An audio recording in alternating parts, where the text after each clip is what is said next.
I was in an accident that gave me a serious brain injury. Now I have to confess to my husband that I don't love him anymore. Long story short, I was in a car accident. The other driver did a hit and run. Sentencing is taking a lot longer than I expected, but my lawyer said he's probably going to have to do a lot of community service. It hurt. I ended up needing physical therapy. I had a brain injury and my neuro doctor said that I would have some challenges. I'm working hard in physical therapy to get back to where I used to be, even if that's not remotely possible.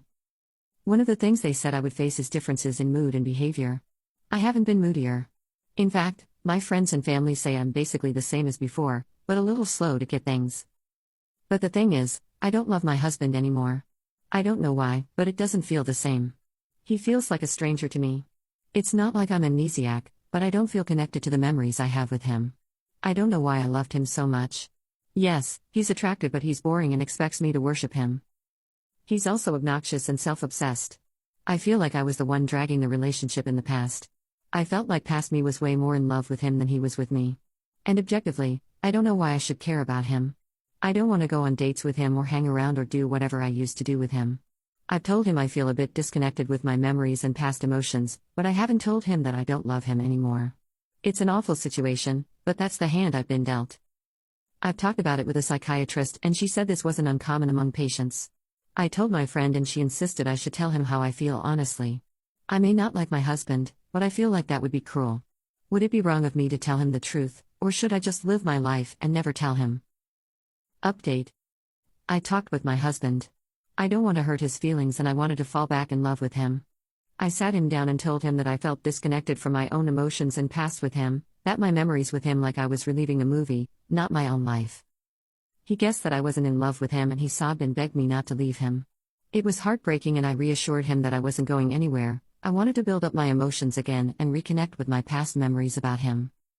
So we decided I would go back to the doctors to figure out how I can do that, and in the meantime, we would go on dates where he was trying to win me over again. Some have asked me what kind of behaviors I didn't like. When I was in the hospital, he would always crawl into bed and cram me into the corner. On our date, he talked through the entire movie and had his flash on when he was taking pictures of me. I didn't ask him to take pictures, he just likes taking ugly pictures of me. He complains a lot. When we were at the restaurant, he kept complaining about the food he ordered to the waiter. He pokes me a lot.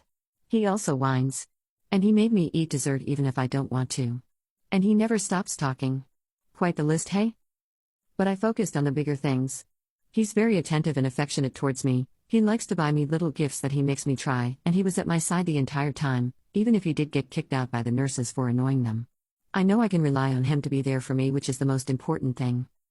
At the end of the date, we actually slept together for the first time since my accident, which was less than a year ago, but it had been a couple months since I was cleared to have rumpy hump. We hadn't really been romantic and intimate, so it really did feel like I was with an annoying best friend, but I wanted to fall back in love with him. We used to be frequently intimate before my accident. The next thing I'm about to say is very embarrassing, so please skip if you are like me and easily embarrassed by PDA. He's actually incredible and I swear I fell back in love with him for a few seconds. I honestly am much more inclined to ignore all of his annoying habits or even find them cute. We slept together in the morning too, and the second day of dating went a lot better.